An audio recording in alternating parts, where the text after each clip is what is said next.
السلام عليكم اخواتي، معكم ام ادم. اليوم غادي نقدم لكم واحد الوصفه ديال الغريبه اللي بمقادير سهله وكاينه موجوده في كل بيت. كنتمنى انها تعجبكم. الى عجبتكم ديروا لايك وشاركوا في القناه ديالي في اخر الفيديو. عندنا واحد جوج بيضات، تقريبا 3 البيضات. خدينا جوج بيضات كاملين وبيض ديال البيضه والصفار ديال البيضه خليناه للتزيين.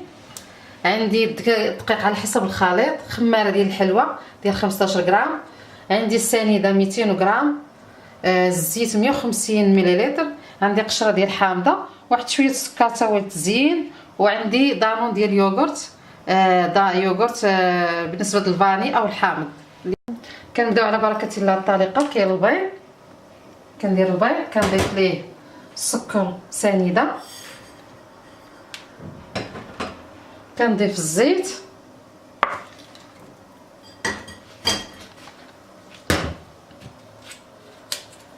كنضيف دانون يوغورت،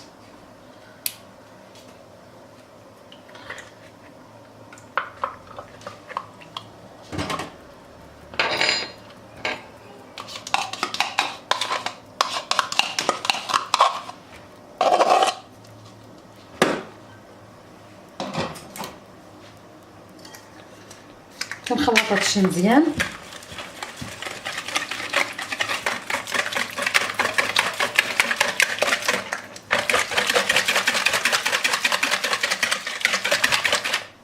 كنزيد القشره ديال الحامض،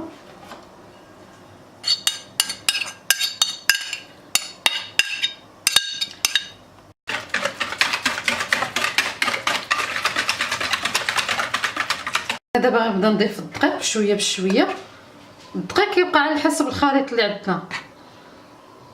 غنوريكم من بعد العجينه كيفاش خاصها تكون. غادا ندير الخميره ديال الحلوى وغادا نخلط. العجينه ديالنا هي هذه، كتولي على هذا الشكل هذا، كتكون طريه.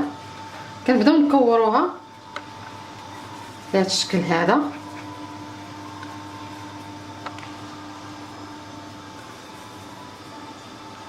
كندهنوها باصفر البيض بهذا الشكل هذا، وكنمرمدها في السكر سنيده بهذا الشكل هذا.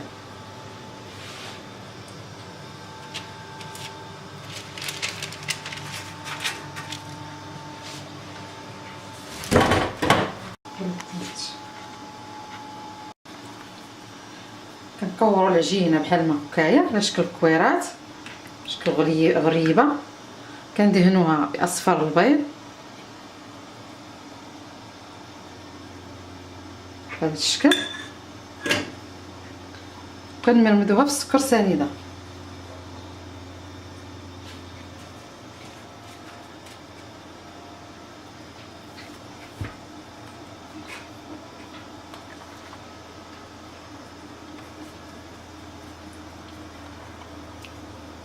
هاد الحلوه هذه ساهله والمقادير ديالها بسيطه وكتجي رائعه في المذاق. كنتمنى انكم تجربوها.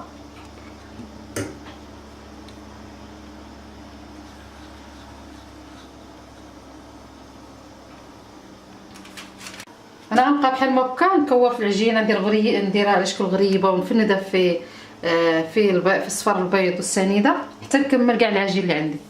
الحلوه ديالنا بعد ما خرجت من الفران، انا درتها في الفران على درجه حراره 180، كتجي على هذا الشكل هذا.